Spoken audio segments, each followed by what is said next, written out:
I just committed to ASU. I'll be going to the Walter Cronkite School, and this scholarship helped a lot with that decision because it really threw me into the world of broadcast journalism, and I was excited because that allows me to do a dual major with film production as well. I want to work in television, so that was a really big deal for me. And I work now with the Peoria Student Broadcasting Network, and that's kind of what pushed me into the field, and I was fortunate to receive last year's Joe McCord Radio Award, which got me interested in everything that he's done, and he has definitely had a big legacy that I've learned a lot from. Well, my future plan was to go to U of A and study our Bachelor's of Arts in Chemistry, but I recently got the Obama Scholarship at ASU, so it's a full ride, so I figured that's probably the better option because I still want to go to graduate school. So I figured I'd get my first 4 years covered, and I got into the Barrett Honors College, so I'll be staying at the dorms there. And then afterwards, I plan on going to U of A for graduate school. After my sophomore year, I started volunteering at Bander Thunderbird Hospital, and I put in about 260 hours. It's sort of like an eye-opening experience because, you know, like when people talk about work, they're always like, it's like boring, or it's like, I don't love my job, it's just something I do. But it's like, I actually really like working in the hospital. It's the people that are there, they're fun to work with, and especially working with the kids, they make it fun and interesting. And it's nice seeing their smile every day, even though they're going through stuff. I received the Joseph McCord Memorial Scholarship, and I know that he shared a love for history, and I share that love for history as well. My high school teachers actually helped me discover a love for history, and my favorite era was the Revolutionary era, and that's really common, I guess. But there was a figure in history that I researched and I found out that I liked, and that was Alexander Hamilton, who wrote speeches for George Washington. I plan to attend NAU, and I'm going to double major in English and history, and I hopefully plan to be a speechwriter.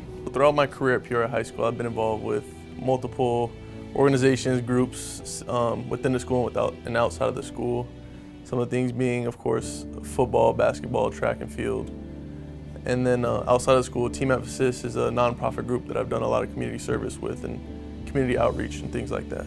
So filling the leadership role in my school, really a big thing I could put emphasis on, and it's a very clear thing and many people understand it, is football, the football team. People looked up to me because colleges were looking at me, so it's a natural thing. And last year, one of our main difficulties, we had leaders that people looked up to, but they didn't do the right things. They brought the team off course, and you can't do that. That'll bring down, whether it be a business organization or a football team, it'll bring anybody down if you don't go on the right course. So that's a lot of pressure, but understanding and going with how people look up to you and using it in the right direction, you can make anything flourish. Well, next year I plan on going to U of A and playing football through an opportunity that they've given me. And then throughout that, I'm gonna try to use the tools that they're allowing me to have to choose my career path, because I'm narrowing it down to the science field. It's just picking that one specific major to pursue. I've been involved in many things at Ironwood. I'd say the biggest commitment that I've had is in the band program. I'm the drumline section leader, so I hang out with a group of teenage boys all day. It's actually really fun. And honestly, it's been really challenging. It's hard to get up in front of your peers and have to be the one to tell them what to do. So I think what got me through that, through the frustration and through the anger that people can kind of direct at me, which I understand, it's hard to submit to authority. I think what got me through that was the love and the compassion I felt for them. I tried to find, like, within myself, I tried to find the reason why. I asked myself, why am I leading? And I had to find that answer, and the answer I came up with was because I care for them. I care deeply that they are successful and that they're happy and that they enjoy drumline, because I know that drumline's really fun and it's the best experience I've had in high school, and I wanted that for them.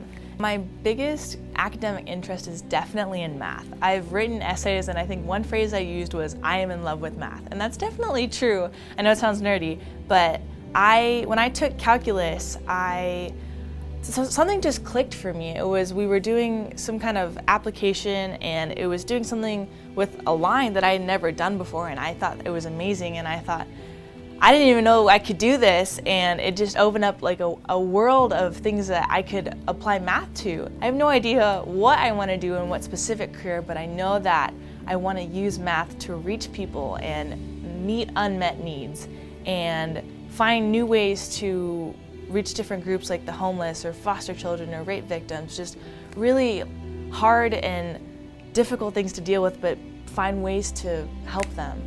That's what I want to do. Living in my family, we always had to work. My dad had a business and my grandma had a business as well. And when I was 8 years old, we had to work, and that's all we did. Every day was the same routine. We went home, to the shop, school, and back. And it was just like the same routine every day. It was like during summer, during school time, during our breaks, everything like that. And we never really had a childhood at that time. I didn't care about my grades. I didn't see that like there was a point to really study. Like I always thought that working was what was gonna benefit life and like where I was gonna go in life. And so I didn't care about my grades. And I looked around and I just like really looked at life.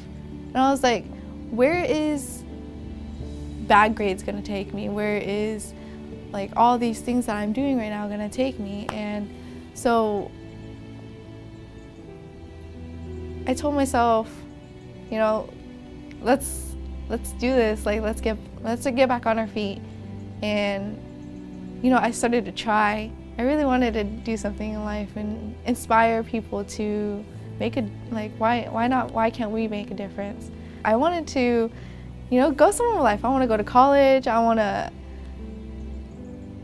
to be successful.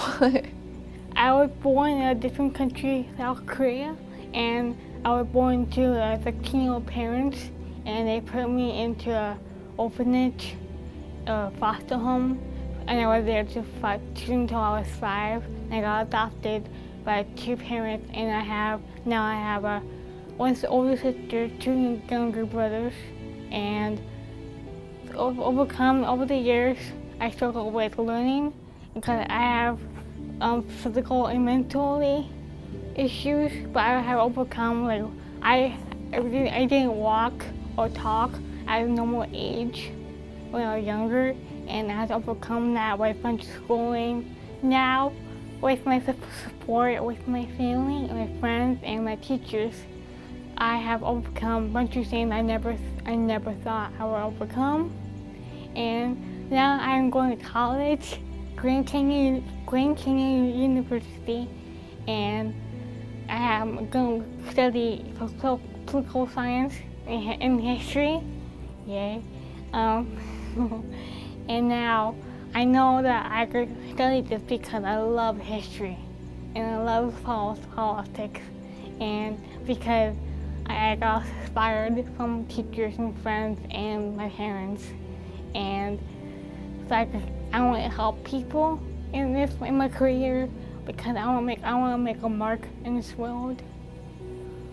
This scholarship is going to help me in big ways, especially with my family expenses, because I have a big family.